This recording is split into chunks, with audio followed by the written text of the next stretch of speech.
I'd love to welcome Amanda Bradford up to stage. Where'd Amanda go? Please come join me, the other lady in green. As Amanda is coming up here, let me give, first of all, a huge shout out. What a great evening it's been from soup to nuts. And the shoe game on the stage has been second to none for anyone who's watching. So well done. I always just love hearing from founders, builders, just the tenacity. I think it was the first word that we heard tonight. I love it. The creativity, the pure grit to grow your business. And so I can't think of a better way to do it than to welcome Amanda on stage, founder, operator, unapologetic tech visionary, and creator of The League, a dating app for ambitious, goal-oriented professionals. Anyone here use The League? You want to admit you've used The League? Yes. Okay, I'll tell you. Target audience. Little side note, somebody's co-founder, just saying, might have met her husband on The League. Yeah. Woohoo! How's that for like success? Put that in. Say it's for the ambitious women and the men crazy enough to date them. Amanda got this idea at grad school, and turns out we went to the same grad school. I found my husband at that grad school, so it was like the beginning of it all. Yep. It was at the odds are good, but the goods are odd. So she helped us get through all of that.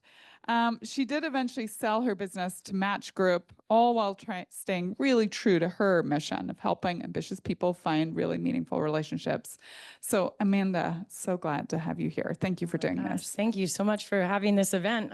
I wish I had been here when I was back in 2014. So I figure you've probably got another one or two in you. So yes. Hopefully this is inspo for that.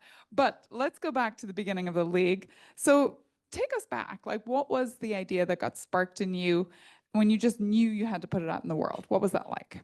Well, there's a couple of key moments. So going to graduate school, if you don't know, it's kind of like a hot dating market as soon as you get in.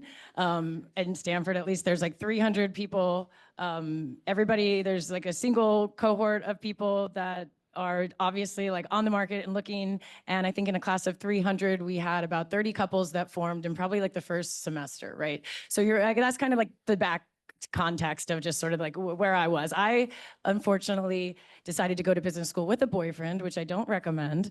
So I missed that whole dating market that happened. Fast forward to sort of the end of business school, we break up, which business school can do to you when you're very much a ambitious woman. I was very much focused on my MBA and not my boyfriend, but realized that I was single, Tinder was taking off, and I was now realizing that I missed the dating market at business school, and I really wanted to find an ambitious man that could kind of, I had these kind of aspirations of being in a power couple.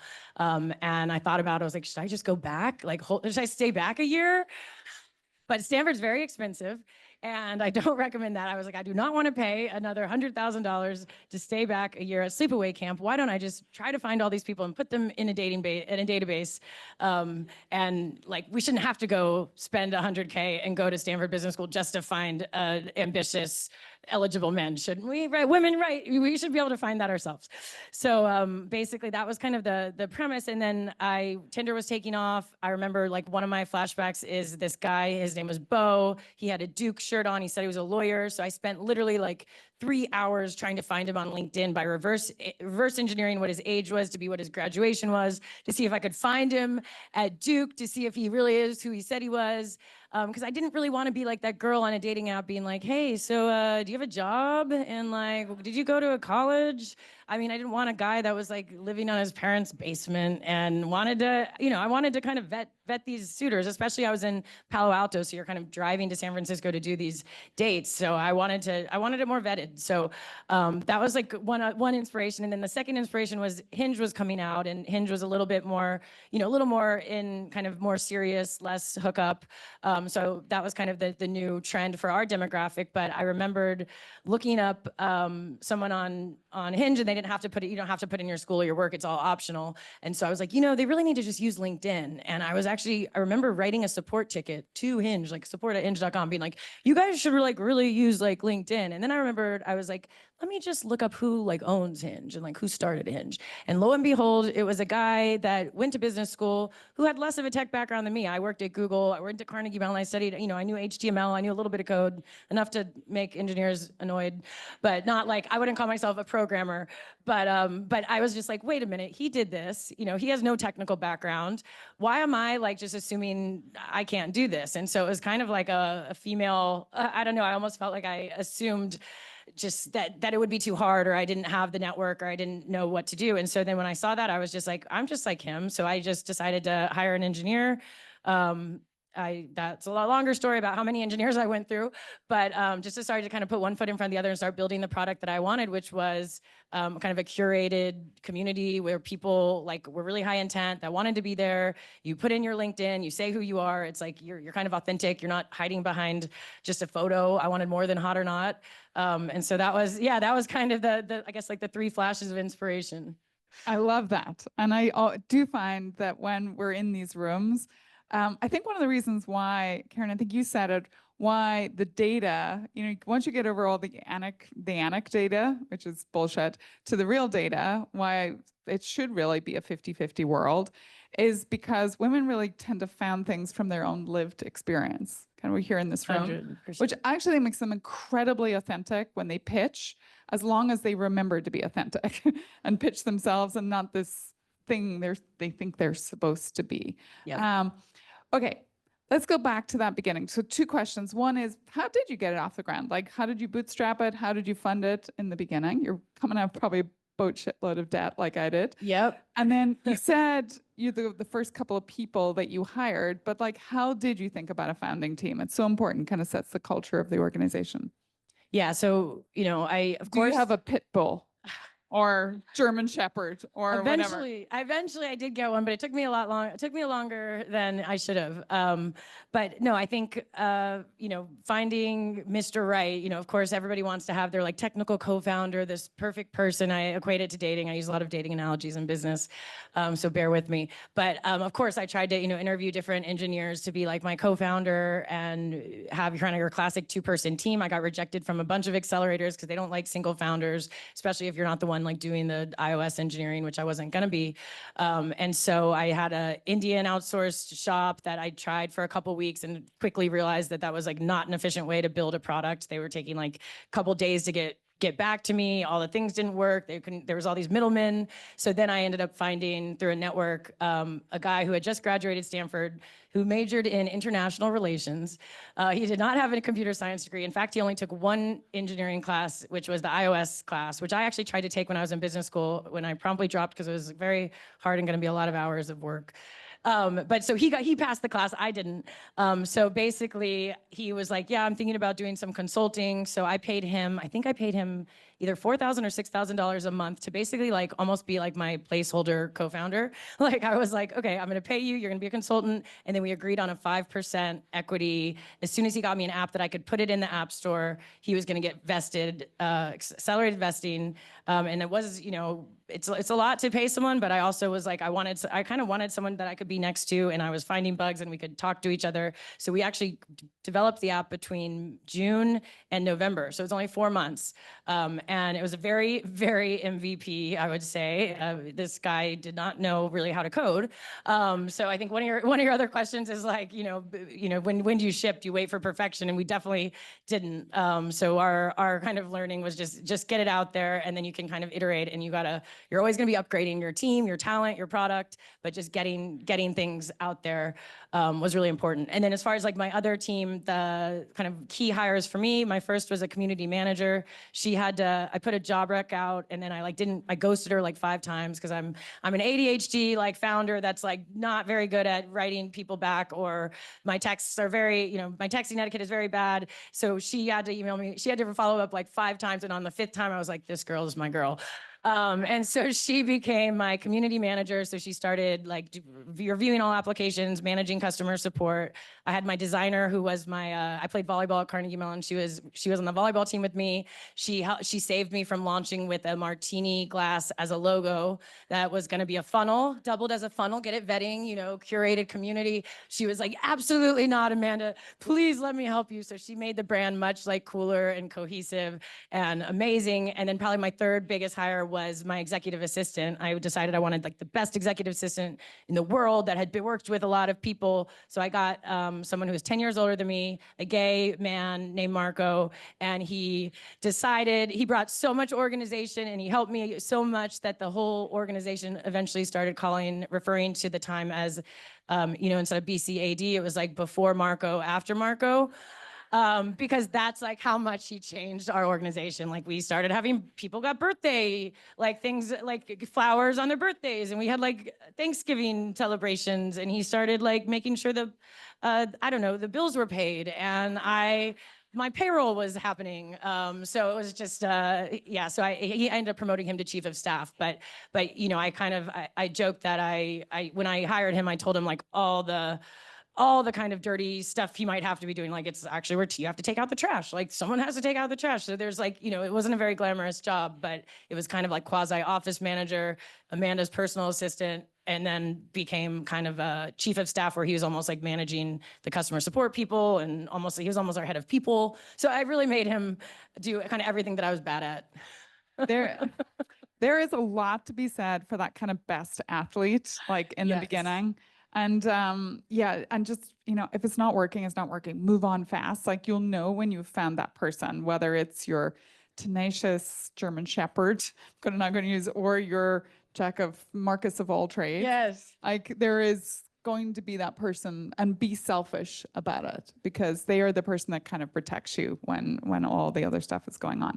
Okay, you grew to 300,000 monthly active users across 150 cities, which must have seemed kind of wowing from that first few months where you were like, yeah, we started with 419 users in San Francisco, and most of them were my friends. That's okay too. Smile and tell your friends. So what strategies or decisions do you feel you made in the beginning that really stayed with you to maintain the spirit, the values, like the core of what you wanted to build and what the league became? Well, I mean, first of all, I was designing a product for myself. My friends called it like Amanda's personal boyfriend hunter. Like, so, I mean, I was very in touch with the product and very in touch with the kind of women that I was building for. There were people I met, you know, in my jobs at Google and at Salesforce and at Stanford. And it was, I was very in touch with kind of just who my users were. And so I did a lot of door-to-door sales, like this, you know, every single, so we were only in San Francisco. We were only in San Francisco for about a year. So I focused really hard on just like, we did events with Lifecycle, with Barry's Boot Camp to really try to get brand credibility. I always say partner up with brands that are bigger and cooler than yours. And even if you have to pay them to stand next to them, this is like all about kind of blowfish effect, being bigger than you are. So I really worked on like local partnerships in San Francisco. We would have events where we required someone to bring a wingman or wing person, I guess, to come. So that's kind of like forcing virality in these events. We did a lot of mixers. I did like a Fleet Week party where we made, you know, always making everyone download the app to get into these parties.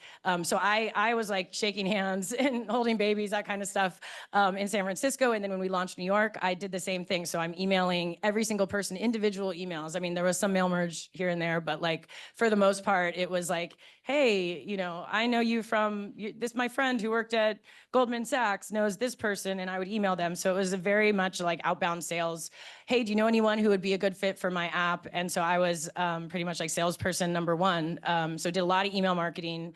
We did eventually do paid acquisition with Facebook ads and Instagram ads, but that wasn't really key to how we built. We built through word of mouth, and I had these sort of super ambassadors that were with me from the beginning that would like be like, oh my gosh, I'm going to tell my friends, and they felt really close to the product because they kind of got to see it be built next to them, and like as I would do focus groups and ask them their feedback, and I would personally reach out to people and be like, why did you drop off the app? I saw you're not using it. Like we had this cool beautiful doctor woman that was like using it, and then she stopped using it, and I like literally like went to her house and was like, I want to get more doctors on it like you. Like, what did we do wrong? And she's like, well, I don't want everyone to see me. I want to like be able to just see the guys. So I made a whole feature just to be able to like be invisible until you like someone, just for these physicians that might not want, you know, their clients to necessarily see them on an app. So really kind of really focused on just knowing your customer and kind of over delivering for them. Yeah, and a kind of an odd one too, because like she might just I have didn't really go found- to her house, guys, but Yeah, like, you know what I mean? she might just have found love though. Like it's the dating industry is like a strange one because you want your It is. customers to leave you, which You is do. a So I wanted to make strange sure it was outcome. good churn, but in this case it wasn't, because she wanted to be invisible. So I built around it. So I did a lot of that, and that drove a lot of like what features I built and what pricing tiers I ended up creating. Yeah. Okay, so we skimmed really fast over funding. So before I want to go to like what it's like to sell your business, how did you fund it in the beginning? Like how did you bootstrap it? Ugh, I hate fundraising. It's a hard space similar to consumer product goods. Dating is a tough space, just because when your customers are successful, they churn out. It's like the opposite of a SaaS business. So people are not wanting to just like throw money at you. So I decided that really resonated with me, the comment about how women usually take a lower valuation and people take more of their company. Like I'll be honest with you guys, my first 25K check was going to be at a cap of 1 million, and I proudly negotiated up to 2. But like, so I had 75K at a cap of 2, which like is unheard of in Silicon Valley. And then I took another, then ended up trying to raise $1 million, and it was going to be at a cap of 5. And then I got negotiated down to 4 by somebody. So then I ended up basically doing almost like a Series A at seed level, because I was giving up so much of my company. I raised 2.3 million at a cap of 4. So I kind of made this commitment to myself. I was like, okay, I'm going to take this. I know I'm giving up a lot of equity, but I don't have any other options. And I'm just going to make sure that I don't have to fundraise until I am at like really far down the line where I can get a much bigger valuation. And so I focused really hard on getting profitable and getting our monetization figured out. And I started charging our customers. And then when I realized that charging customers $20 a month was not going to work when you're only at kind of a niche product, I was like, okay, let me start charging them by year. And so I moved it from $20 a month to $199 a year. And then that was actually great, because then we started getting all this cash up front, and then we started to have cash to fund our launches. And so then I was actually fundraising kind of in the middle of when we were switching that, and then switching that to the yearly. And then once I upped the price a little bit, I went from $199 to like, or it was $179, and then I went to $199. And then I started being like, wait a minute, I actually think this is much better. This is much better than taking really expensive money. So I actually stopped my fundraise halfway through and said, let me just focus on raising money for my customers that need this product and that are going to pay for these features. So we only raised 2.3 million a seed round. And then we got to profitability about like probably a year after I started doing that yearly tier. There's like really good lesson in there, by the way, about your cash flow management. There's probably a ton of cash sitting in your business, and you really, really have to be smart about it, right? So any business model where you can get your customers to pay you up front for longer gives you more runway before you have to pay out all your costs. Anywhere where you can then go to your suppliers, if you're in a more CPG type world, and get better payment terms. And be kind of shameless about it. Like it is totally okay to turn up and be like, yeah, I need to pay you in 6 months in arrears. And they might give you that like, well, what are you talking about? But at least you've anchored them. Like you want to really think about how do you spread out as much as possible that working capital, because that's the real reason most businesses go out of business. It's not from lack of cash flow or a lot of cash or good business. It's lack of the actual working capital part of your business. Okay. And one other thing is so once I decided not to do monthly, like don't show that on the page. We just said it's either yearly or nothing. Yeah. And so we only gave them that option, and the conversion rate of course dropped, but not enough that we actually made a lot more money with that lower conversion rate. So and I always tell people, especially women, like, don't be afraid. We're all like, oh, I should do $20 a month because that's what Silicon Valley tells you to do. And that's the thing. It's like, don't be afraid to charge a lot, because especially if you're the only one delivering on this value proposition. For us, this was like the only one built for like ambitious career-oriented women. And so we didn't really have a competitor. So just don't be afraid to raise your prices also. Yeah. Okay, so let's go to the other end, which you sold a business too. So Yes. how did that happen? How did it come about? And how did it feel? Yeah, so the acquisition journey is long and grueling and not the most fun. We had a couple different suitors sort of approach us. I went through I always say, like, you should always kind of see what the offer is going to be, even if you're not thinking that you want to sell at that point. I always say, like, let's just kind of understand what the offer would be. And so you can kind of put it in your spreadsheet and then at least know, like, okay, we're going to get it valued at this amount. So we entertained a couple different acquisition offers that didn't work. And then we actually went all the way to nearly to the finish line with Bumble, which was a big one. But we didn't actually go all the way. Their board decided at the last second that they didn't want to do acquisitions due to some, I don't know, Wall Street situation that was happening for them. And so at that point, I was like, okay, I'm done with all these jokers. I am just going to keep this a cash flow business. I'm going to run it as a small business. I'm going to be a small business owner. It's going to be fine. It doesn't have to be huge. We don't have to have huge growth rates. Like, we were profitable. I didn't need to sell. So I kind of really reframed my thinking into, like, let me just build this business a business I could run, and a business that I don't have to have this sort of Silicon Valley exponential growth.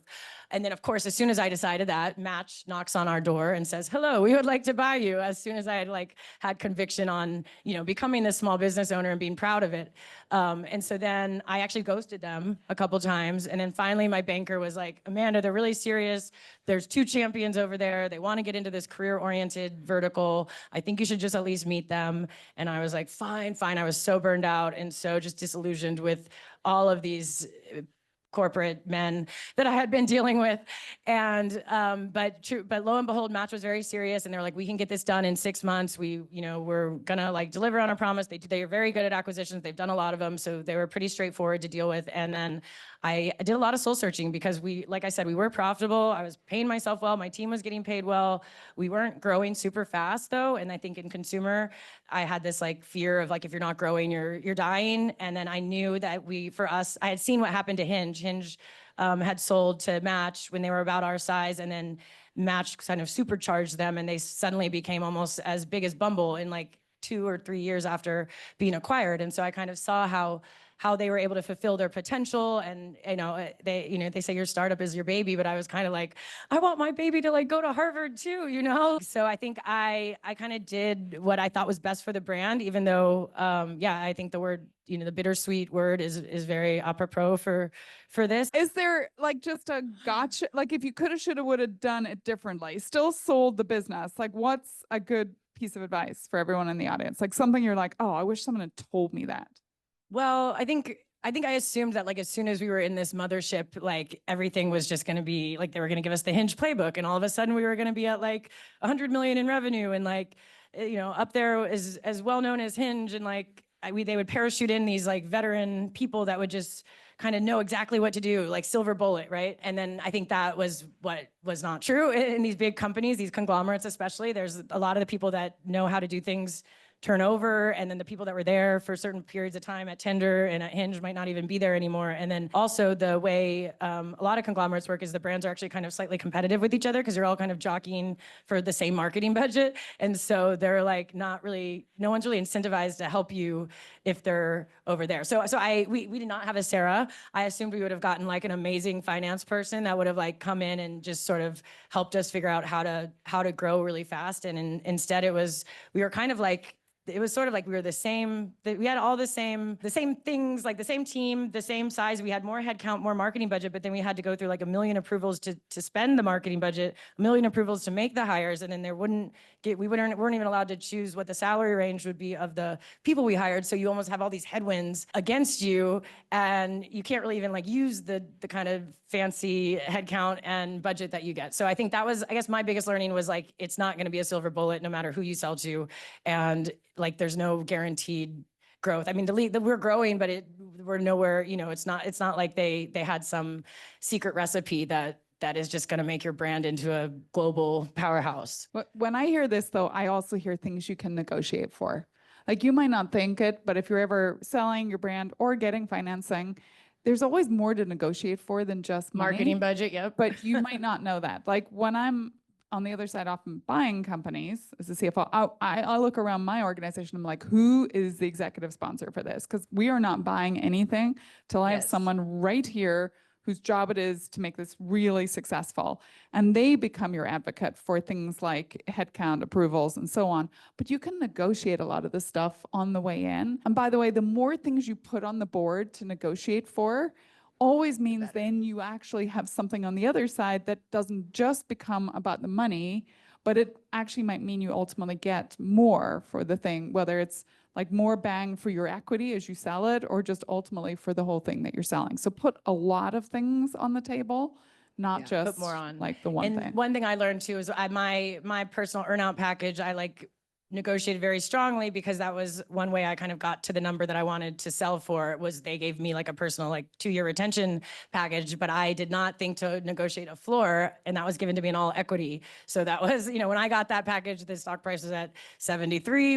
By the time you can sell and actually get that package, it was at 29. And so I did not think a public stock would be that volatile. I assumed like 10-20% volatility in my models. I had lots of models, trust me, for this. And like, so that was a big learning, was I should have negotiated a floor or an anchor. Totally. All very doable. Last question. As you look out into this audience, amazing, aspiring current entrepreneurs, what's your one piece of advice or the one call to action that you have for them? I like to use this visual that someone showed me, which is 2 ladders, and one ladder is working, but it's all slanted and really messed up and everything's tilted and doesn't look good. And then the other ladder is like all precise and perfect, but there's only like one beam done. And so, perfection is the enemy of done, and like, don't wait for Mr. Right, like go with Mr. Right now. And so that from hiring, from your product, from even just like getting your first person in to do paid acquisition, like it doesn't, I think it's easy. I don't know. I'm a perfectionist, so it's easy to just be like, oh, I shouldn't do any of it until I get the most perfect person. But it's just getting people in the door, and then you're constantly iterating and upgrading and up leveling, and not to, just focusing on being okay with Mr. Right now. Yeah. So maybe I'll take away, what's your thing right now that you're trying to be way too perfect about? And tomorrow, Get the ladder built. Yeah. when you wake up, can you just take that thing and just do it, half-ass it? Like, welcome Right. to the world of most other people who are not in this room. Just half-ass it and see if anything happens. Like, what's the worst thing that's going to happen? Like, you just find out that wasn't a good strategy, you move to the next one. Amanda, you're amazing. I could talk to you forever. This is fun. Thank you. Super fun. You talk even faster than I do. I feel like I need to I know. Trust me. up my reps. I'm on 1.5 right now. I need to go Every 1.7. speaking coach, I know. I just tell people that I'm a 2X podcast kind of person. Perfect. Where I come from in the world, we pride ourselves on being like the fastest speakers, but you might win.